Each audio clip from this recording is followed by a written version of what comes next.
سلام، مرحبا بكم في قناتي مانيسا صافور. ان شاء الله تكونوا لاباس وانتم تتبعوا في الفيديو تاعي. اليوم راني عند ماما باش ندير شويه هريسه عربي. كيما تعرفوا هذا هو وقتها. الفلفل راهو بسومه ملاحه، يعني ها كيما هذا هكا تشوفوا فيه ما شاء الله ب5000 الكيلو. يعني اللي يحب يدير الهريسه هذا هو وقتها المناسب. الفلفل هنا مازال جديد حكم روحه يعني وهايل والسومه تاعو باهيه. جبت هنا الكميه تاع الفلفل اللي راح نديروها. غسلتها مليح وحطيتها تقطر، ومن بعد كيما تشوفوا نجي هنا نحي لها الزراعه تاعها. كل واحد كيفاش ينحي الطريقه تاعو، يعني المهم نحي الزراعه. نحاول نحاها كلها على قد ما نقدر. انا وماما قاعدين نخدموا. الحوايج هذه ديما تحب اللمه كيما على بالكم، سورتو كي تكون الكميه شويه كبيره. ماذا بينا يعني الواحد باش ما يقلقش منها، يحلق شويه يحكي شويه وهو يخدم، ومره حاجه تضحك مره هكا يعني حتى يفوت الوقت تاعو. هنا بعد ما نحيت الزراعه كلها تاع الفلفل تاعي واش ندير هنا؟ تحبوا تقصوه ولا تخلوه بالطريقه هذه يعني كيف كيف.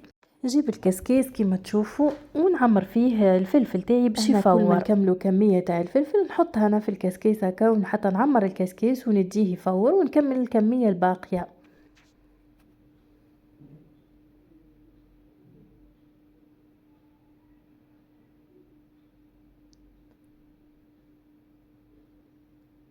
نغطي عليه بالطريقه ذي ونديه كيما قلت لكم فوق الكويزينير. وهنا نبقى نطل عليه هكا حتى نشوفه. لازم ما نخليش يعني الفلفل تاعي يطيب ياسر حتى يذوب هكا. من بعد كي يذوب تبقى لي غير الجلده تاعو.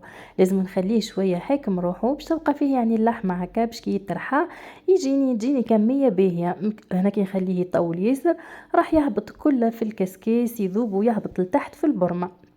كيما تشوفوا هنا هكا حيكم روحو شويه، المهم طايب بصح حيكم روحو بالطريقه هذه. بعد لا كملنا هكا طيبنا الفلفل تاعنا كامل، جينا هنا كيما تشوفوا جبنا الرحيه هذيك تاع اللحم.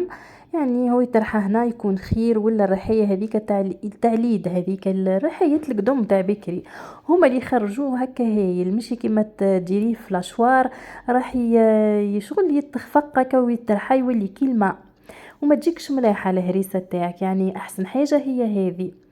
نرحي الفلفل تاعي كله كيما تشوفوا.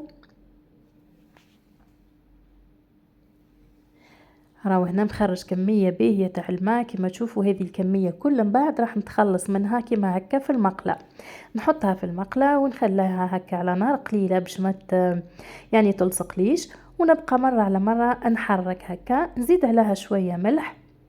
نملح يعني كل واحد والكميه تاعو اللي دايرها. ندير شويه ملح ومن بعد نبدا نتبلها. هنا ما تحتاج والو من التتبيلات، تحتاج برك التبل والكرويه. هذه هي الفيح تاع الهريسه تاعنا.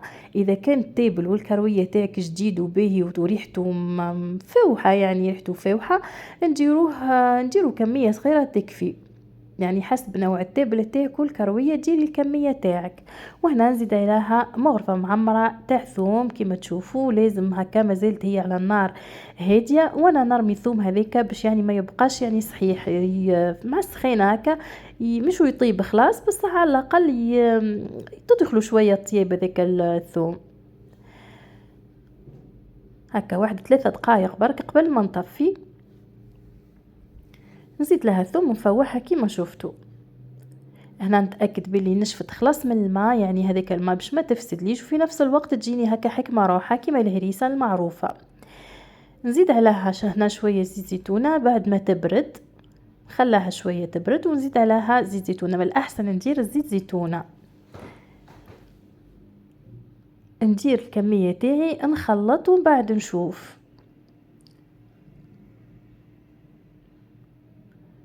هنا ريحتها ما شاء الله جت تهبل، وحتى الريحه فيها روعه روعه روعه. يعني طريقه سهله وبسيطه، وثاني كل شيء على الفيح هذيك تاعك كيما تشوفوا. نجيب هنا البلارات تاع القزيز هكا اللي يكونوا من الاحسن يكونوا قزيز باش نخبي فيهم. من الاحسن هكا نعقمهم بشويه خل هكا البلارات، ومن بعد نحط فيهم الهريسه تاعي كيما تشوفوا. هنا راني كملت معاكم الوصفة تاع الهريسة التقليدية السهلة البسيطة ما فيها حتى حاجة يعني صعيبة. ونكون هنا وصلت لاخر الفيديو معاكم، ما بقالي غير نقولكم في امان الله والفيديو الجاي ان شاء الله. باي باي.